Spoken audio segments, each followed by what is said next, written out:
Hi, this is Firestarter, and this is my review of the S.I.C. Volume 13 Masked Rider Kuuga. Actually, should be titled as Masked Rider Kuuga Rising Mighty or some sort. And we have here the box, and we have a lot of windows here at both sides, and we have the growing form, the ultimate, and the rising mighty form. And we have here Masked Rider Kuuga and the logo, and at the back details about Kamen Rider Kuuga. It also tells you that it has this gimmick that he opens his mouth so he can show you his teeth. Quite weird, but let's dissect him like I always say, and let's see more on the details after 10 years of taking out the twisties.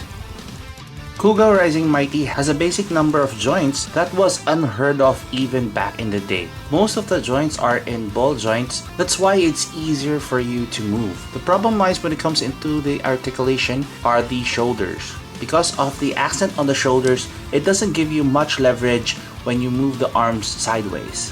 For something that's old and part of S.I.C's inception, the surprising joint is on the waist and the ab articulation. It is far more superior than what we have right now for the SH regards, and it actually puts some of the SHF into shame.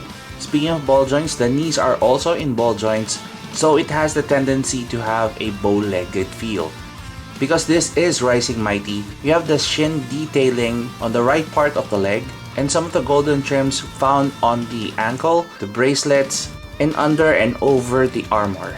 Just to remind you that S.I.C is going for form, not for function, because the articulation points on the arm are limited. Another gimmick for Kamen Rider Kuuga is that his mouth can open and close, and you can even see the detail inside. Removing the armor is unlike what it is today, because how you take off the armor is just like how you take off your clothes. And it doesn't have a locking system unlike Kamen Rider Double, and it's not like replacing most of the parts, especially on the body and on the legs. Rather than having an extra head, you only have to take out the visor and also the mouthpiece.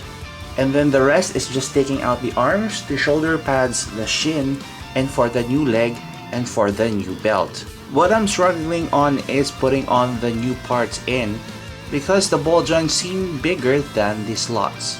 What's going to be irritating is the leg area, because the knee area is loose and the ankle is ridiculously tight fit. I often pray to the Bandai gods that my suffering would end soon, and hoping most of the parts plug in nicely on Kamen Rider Kuuga. As expected, ground form has lesser details, and the white armor is actually off-white with a little bit of airbrushed areas, making it darker than the original. And the horns are shorter as well. And because of this, he has a more bigger wingspan than Kamen Rider Kuuga Rising Mighty.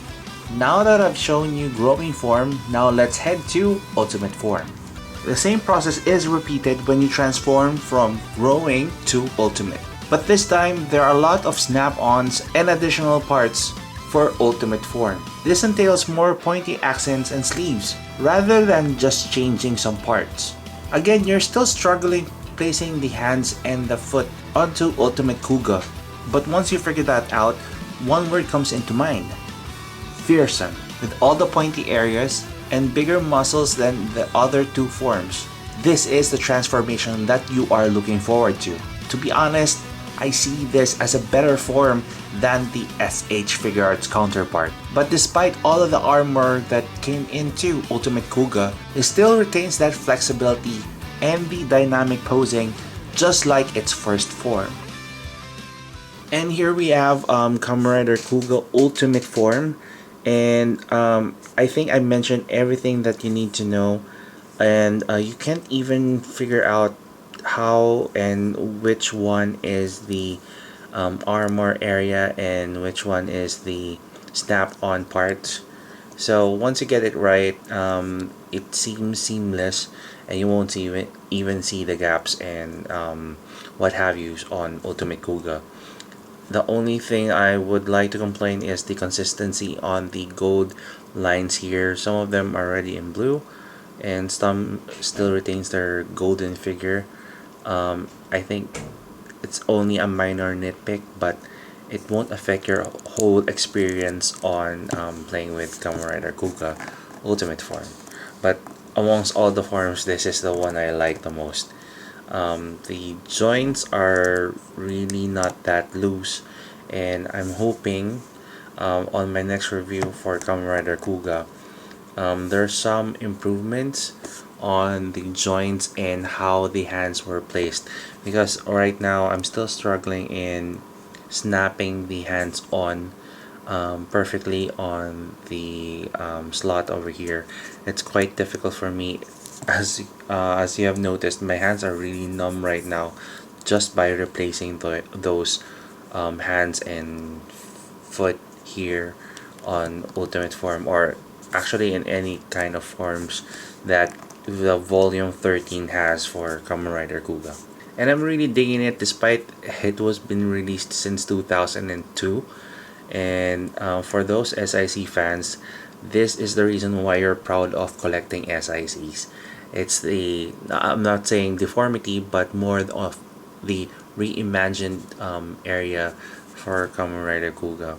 And as you can see here, he has the grungy symbol here. As of the moment, as of this video, we still don't have the Ultimate Rising Kamen Rider Kuuga, but I hope it comes soon, because I think that would be better looking than Ultimate form. So if you want to know the possibilities for this figure, do check out the photos at the end of the video, and do subscribe to my blogspot for the full written review. This is Firestarter. Thank you very much for watching, and see you on my next review.